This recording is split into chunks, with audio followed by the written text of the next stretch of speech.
Hi dear student. आज जो topic हम डिस्कस कर रहे हैं the topic name is respiratory disorder. जैसा कि नाम से ज़ाहिर है, ये ऐसे डिसऑर्डर हैं, ऐसी डिजीज़ हैं जिनका ताल्लुक हमारे रेस्पिरेटरी सिस्टम के साथ होता है। इनको हम दो कैटेगरीज में डिवाइड करते हैं। अपर रेस्पिरेटरी ट्रैक्ट इन्फेक्शन, जो कि अपर रेस्पिरेटरी सिस्टम को अफेक्ट करता है।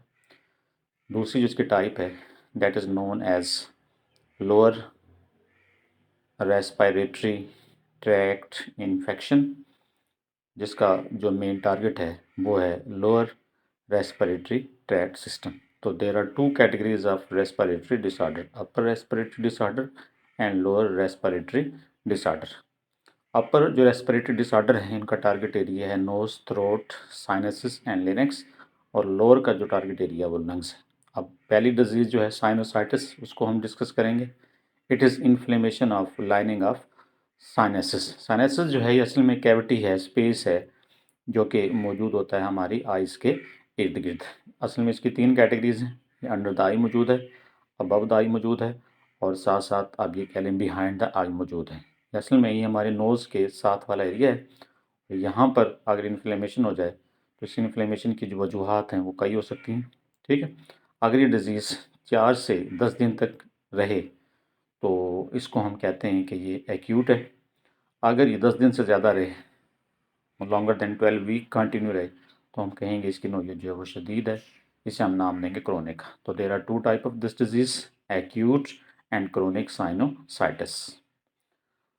इस बीमारी के सिम्टम्स क्या हैं, हम कैसे आइडेंटिफाई करेंगे कि ये डिज़ीज़ जो है साइनोसाइटिस के अंदर आती है। इसमें फीवर होगा, प्लज नोज़ होगा। ठीक है, नोज़ जो है प्लज्ड हो जाएगा, सेंस जो है वो लॉस हो जाएगी, स्मेल भी लॉस हो जाएगी, फेशियल पेन होगा, और पस जो है वो कॉन्टीन्यूसली डिस्चार्ज होगा नोज़ से, और फैलम फॉलिंग इनटू थ्रोट, ऐसा लगेगा कि बलगम जो है वो गले के अंदर गिर रहा है।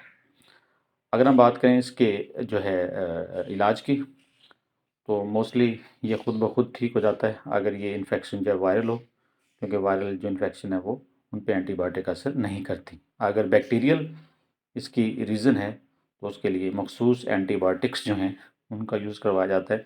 These antibiotic kill the bacteria, जिससे ऑटोमेटिक ये डिज़ीज़ जो है वो ठीक हो जाएगी।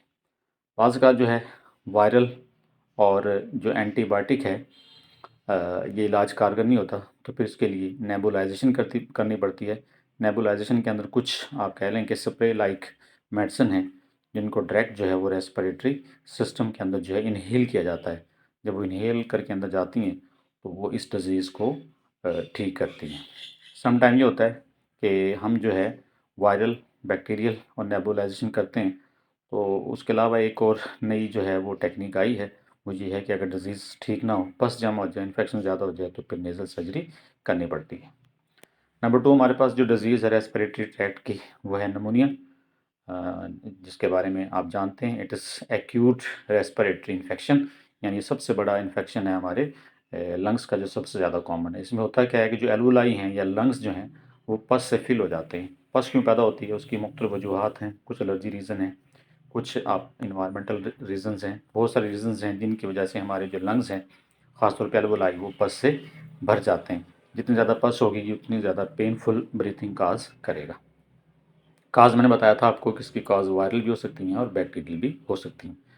अब नमूनिया के सिम्टम्स क्या हैं, क्योंकि रेस्पिरेटरी डिसऑर्डर के सिम्टम मिलती जुलती हैं। इसकी सबसे बड़ी सिम्टम है कफ होगी विद फ्लैम, चेस्ट पेन होगा, फीवर होगी, फटीक होगी, शॉर्टनेस ऑफ ब्रेथ, यानी सांस जो है वो जल्दी आएगा, लॉस ऑफ एपेटाइट होगी, हार्ट रेट जो है वो बढ़ जाएगी, और सबसे बड़ी निशानी स्किन जो है बेटा ब्लू हो जाएगी। अगर हम इसकी ट्रीटमेंट की बात करें तो इसके लिए हम एंटीबायोटिक और एनाल्जेसिक जो मेडिसिन है वो यूज़ करते हैं। नंबर 3 हमारे पास बहुत कॉमन डिजीज़ है, that is known as TB या ट्यूबरक्लोसिस। ट्यूबरक्लोसिस जो है ये असल में इन्फेक्शन है हमारे लंग्स का, और इसकी सबसे बड़ी काज है bacteria. The bacteria is known as mycobacterium tuber जो है क्लोसोम, उसका हम नाम देते हैं। अब ये जो टीबी की जो टारगेट एरिया है, यू नो वेरी वेल, इसका जो मेन टारगेट एरिया वो लंग्स है। ये जो बैक्टीरिया है ये लंग्स के टिश्यू को डैमेज कर देता है। जब लंग्स के टिश्यू डैमेज होंगे तो लंग्स के अंदर ख़ासतौर पे जो एल्वोलाई डैमेज होते हैं, तो वहाँ पर आपको ओपनिंग या होल नज़र आते हैं, और ये होल जो हैं ये बाद में वजह बनते हैं लंग्स के इन्फेक्शन का। जब लंग्स के अंदर होल हो जाएंगे तो गैसों की जो ट्रांसपोर्ट है वो मुतासर होगी, लंग्स जो है उनकी जो रिकवरी है, लंग्स का जो फंक्शन है वो बहुत हद तक जो है वो आप कह लें कि रिड्यूस हो जाएगा या कम हो जाएगा। नेक्स्ट हम डिसऑर्डर कर रहे हैं कि जो टीबी है इसके सिम्टम्स क्या हैं। सिम्टम्स में इसमें हमारे पास सबसे बड़ी जो सिम्टम है वो कफ है, खाली कफ नहीं होगी, ब्लड आएगा साथ। नंबर 2 आपने याद रखना है कि ये कफ बढ़ती जाएगी और ब्लीडिंग जो है वो साथ साथ जो है बढ़ती जाएगी। और सबसे बड़ी निशानी इसकी फीवर होगा, लेकिन वो रेगुलर नहीं होगा, वो इंटरमिटेंट होगा, यानी वक्फों वक्फों से होगा। और नाइट स्वेट कुछ पेशेंट्स के अंदर होता है। नंबर 4 आपने याद रखना है, इसमें लॉस ऑफ एपिटाइट हो जाता है, जिससे जिस्म में इम्यूनिटी कम हो जाती है। जब जिस्म में इम्यूनिटी कम होगी, डिजीज़ का हमला ज़्यादा हो जाएगा और with the passage of time dry cough होगी और साथ साथ जो है वो चेस्ट के अंदर जो है वो पेन भी होगा। जब ये सारे लामात इकट्ठी हो जाएँ तो ऑटोमेटिक डिप्रेशन हो जाता है, जिस्म के अंदर वीकनेस आ जाती है। अगर हम टीबी के ट्रीटमेंट की बात करें तो एंटीबायोटिक, मखसूस एंटीबायोटिक हैं जो 9 मंथ तक कंटिन्यू करनी पड़ती हैं। नेक्स्ट हमारे पास जो डिसऑर्डर है वो उसे हम कहते हैं COPD, जिसे कहा जाता है कि it is known as chronic obstructive pulmonary disease. असल में ये एक ऐसा डिसऑर्डर है जिसमें इन्फ्लेमेशन हो जाती है एयर वे के अंदर, हमारे लंग्स के अंदर जो है, नालियों के अंदर इन्फ्लेमेशन हो जाएगी, सूजन हो जाएगी, स्वेलिंग हो जाएगी, जिससे जो गैसों का तबादला है वो टफ हो जाएगा। अगर हम इसकी काज़ की बात करें, इसकी काज़ टोबैको स्मोकिंग है। लॉन्ग टर्म जो है वो सामना करना पड़ता है पोल्यूटेंट का, ये केमिकल का उन लोगों में होती है। और बाज़ औक़ात इसकी डेफिशिएंसी जो है, इसकी वजह जो है वो एक जीन होती है that is known as antitrypsin gene. अगर वो ना हो तो उसकी वजह से भी इन्फ्लेमेशन हो जाती है। अगर हम इसके सिम्पटम्स की बात करें, इस डिज़ीज़ के सिम्पटम क्या है, परसिस्टेंट कफ होगी, यानी मुसलसल कफ रहेगी और उसके साथ म्यूकस भी आएगी। नंबर 2 शॉर्टनेस ऑफ ब्रेथ होगी, ठीक है, व्हीज़िंग होगी, चेस्ट टाइटनेस हो जाएगी, फटीग होगी और बार-बार जो है फ्रीक्वेंट इन्फेक्शन होगा। डायग्राम आपको नज़र आ रही है, ये हमारे पास एल्वोलाई हैं और एल्वोलाई जो है फिल्ड है म्यूकस से। अगर हम इसके टाइप की बात करें तो उसको हम 2 कैटेगरीज़ के अंदर जो है वो डिवाइड करते हैं, ये भी क्रोनिक भी होती है और बाज़-औक़ात ये ग्रेजुअल भी होती है। अगर हम इसकी ट्रीटमेंट की बात करें तो इसका जो ट्रीटमेंट है वो ये है कि इसकी वजूहात से बचना चाहिए, ख़ास तौर पे स्मोकिंग से अवॉइड करें, ब्रोंकियोडायलेटर लें, यानी ऐसे केमिकल लें जो ब्रोंकियल को डायलेट करें।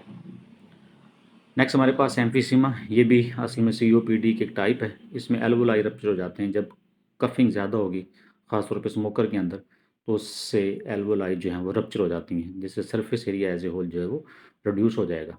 इसकी सबसे बड़ी वजूहात स्मोकिंग है, एयर पोल्यूटेंट हैं, डस्ट हैं और केमिकल फ्यूल्स हैं। अगर हम इसके सिम्पटम की बात करें, इसके सिम्पटम में मिलते-जुलते हैं COPD के साथ। इसकी बड़ी सिम्पटम है शॉर्टनेस ऑफ ब्रेथ, ठीक है, साँस फूलेगा, कफिंग होगी और व्हीज़िंग होगी और साथ-साथ जो है वो चेस्ट टाइटनेस हो जाएगी। अगर हम इसकी ट्रीटमेंट की बात करें तो इसका जो ट्रीटमेंट है वो मुश्तमिल है कि आप स्मोकिंग जो है वो छोड़ दें बिल्कुल और ऐसे केमिकल लें जो हमारे ब्रोंकियल को डायलेट करें। Thank you.